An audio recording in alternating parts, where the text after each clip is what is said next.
Hi, this is Misha, and this is part 2 in our series on Swiss straight pulls.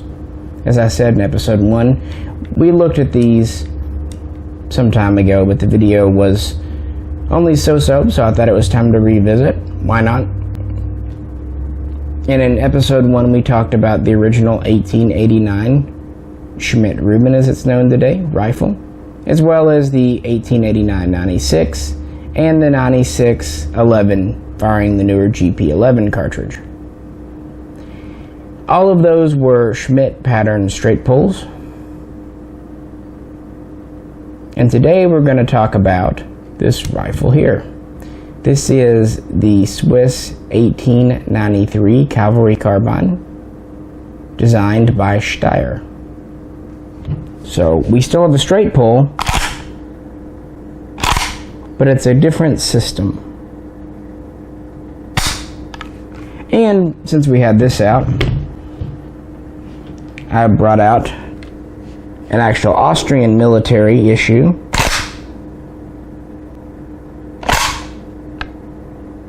Stützen, or short rifle,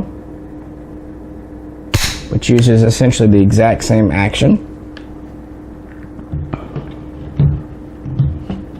And a Swedish 1894 Mauser, which as you see is a turn bolt. And I brought this out for a couple of reasons too. Nothing else to show you carbines of the day.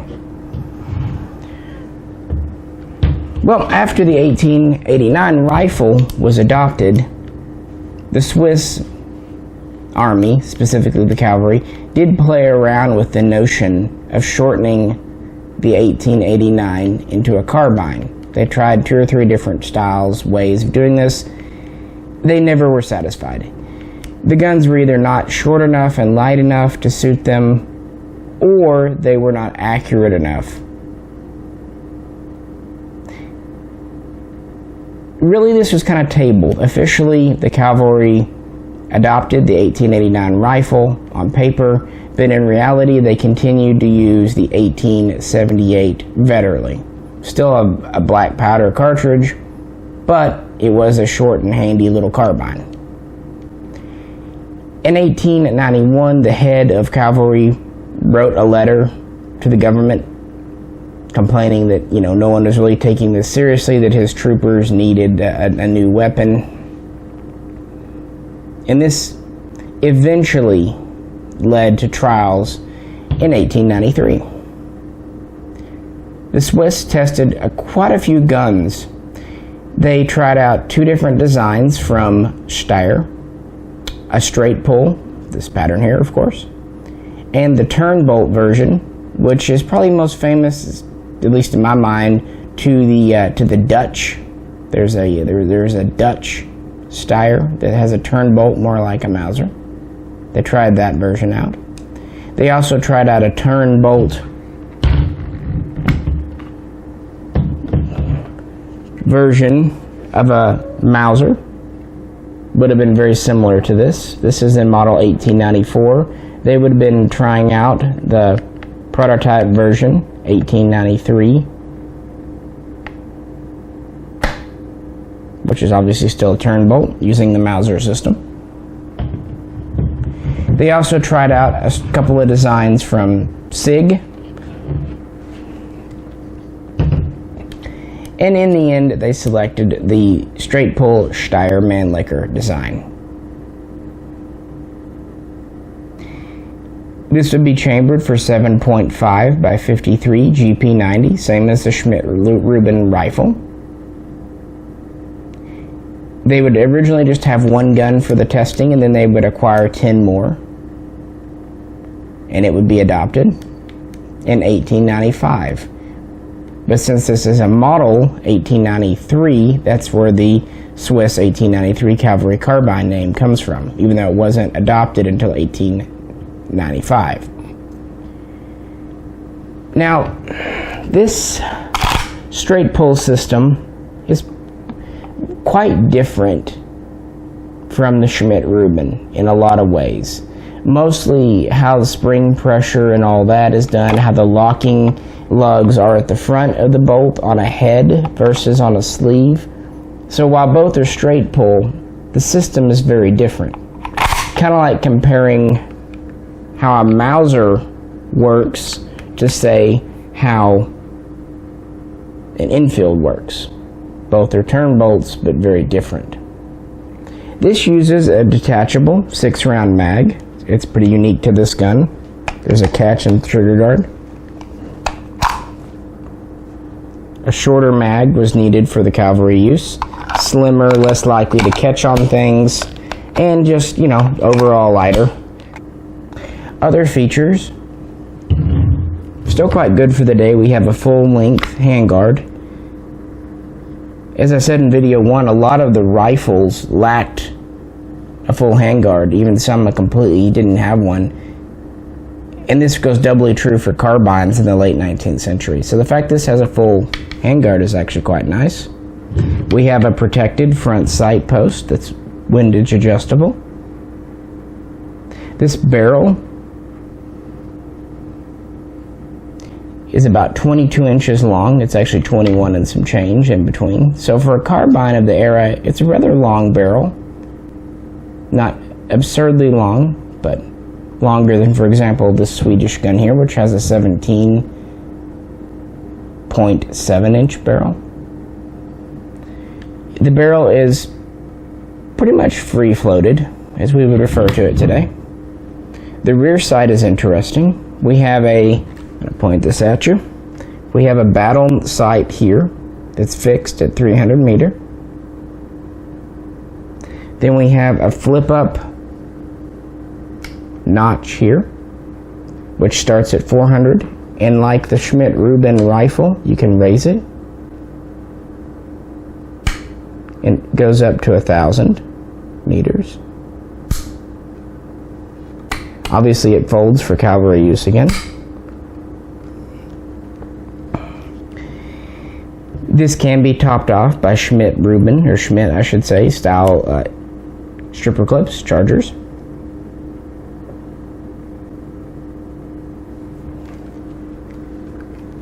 We have side sling mounts. We have a pass-through on the stock here, and we have a fixed bar on the front swivel here.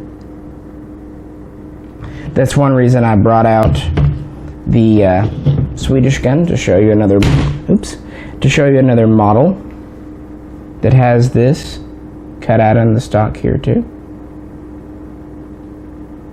So it's an early Mauser style, but this has a swivel. Just kind of one of those things from the day. Most people think of those as K98 style, but really they predate the K98 quite a bit. Now the safety is here on the bolt. This is really Steyr style. You press in for safe, and you can flick it off for fire. We have an exposed cocking piece here we can cock back on. We can lock it in safe here as well. And then when we need to go, we can toggle this off and be good for firing.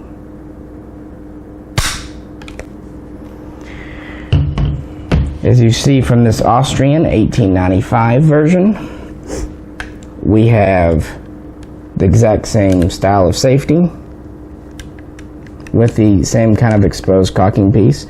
You really need this piece because of how this locks in. Without it, it'd be hard to get your safety on and off all the time. And really, this whole bolt system is the same. But obviously the magazine and the trigger systems are different. Also, to take the bolt out of the Austrian version, you pull the trigger forward. On the Swiss version, there is a removal catch here to take your bolt out, like so, which I consider a better version. You don't have to use the trigger. 2-head bolt, quite a large extractor.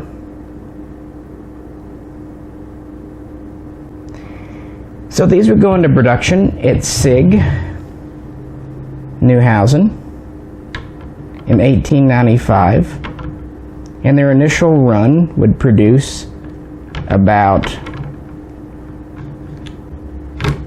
goes in pretty easily, would produce 4,250, which seems like a small number, but the Swiss cavalry is quite a small unit.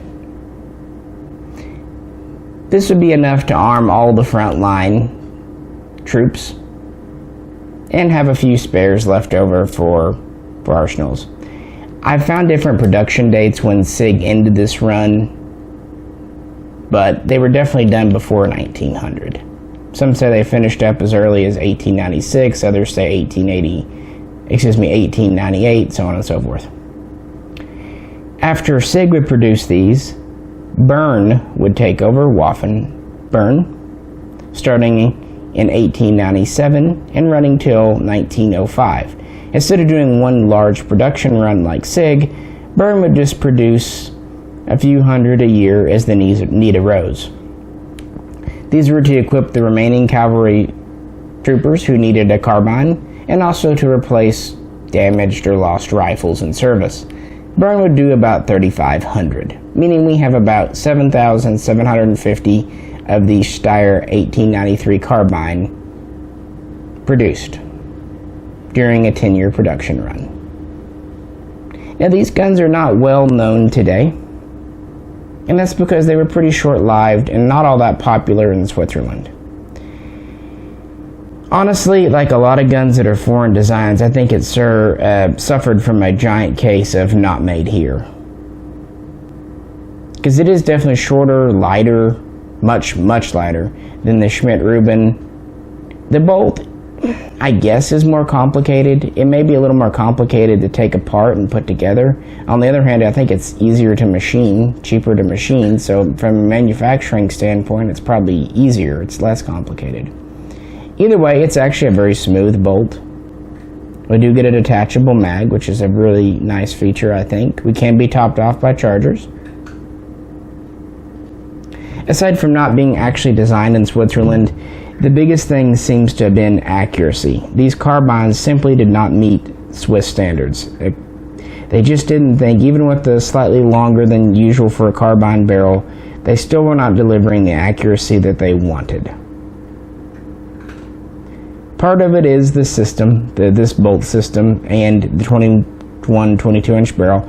Another part is this front sight, because this barrel is free-floated, is actually part of this barrel band here as one assembly, so you have a lot of play. Mine has some have had worse that I've seen, some not quite so bad. This one has a little bit. It's still battlefield accurate, but if you've got sights ranging out to 1,000 meters, yeah, I could see where that would be an issue. They just weren't well liked. In fact, a lot of Swiss cavalrymen would lose, in quotes, or accidentally damage beyond repair quite a few of these in service. So there was quite a high attrition rate.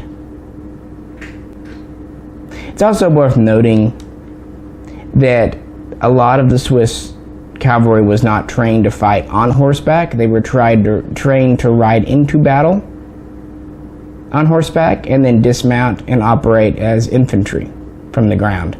This was a very common practice in the late 19th century. America and Russia also did this in large numbers. So that might have had something to do with it too. They weren't expecting to fire these from horseback like some other cavalry were. They were expecting to dismount and fire these like a rifle. So from that sense, I could see the issue, especially considering the sights. I think these guns do get a bit of a bum rap, but they definitely had one or two flaws that probably could have been resolved with a newer model. But in the end, they went a completely different direction, which we'll get to in the next episode. By 1905, these were out of production, and most were pulled out of service a very short time later. And when you only have, well, fewer than 6,000 usually in service, or even probably fewer than that, really, because a lot of them were put in arsenals and others were destroyed, it doesn't take long to pull them out of service. The cavalry was very small then, under 10,000 men total. I believe it was around 8,000 total. And that's including reserves and everything else too. So it didn't take long to phase these out.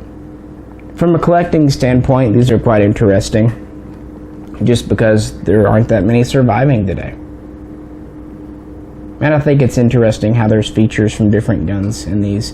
A little bit of Schmidt-Rubin, especially in the butt plate and the stock. Of course, a Steyr receiver in action. A little bit from the Mauser. Even a little bit from the Lee Enfield cavalry carbine, in the sense that we have a short 6-shot mag, which the Carbine does. And we have a video on Enfields, because they're actually one of my favorites.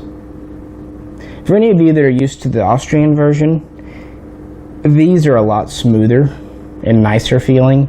Trigger, especially in the bolt throw. So don't think just because these have a little bit of a heavy bolt that the Swiss version did. They were made in Switzerland by Sig and Burn, so they have typical Swiss quality. But yeah, just, thought we'd revisit this one in more detail, give it its due.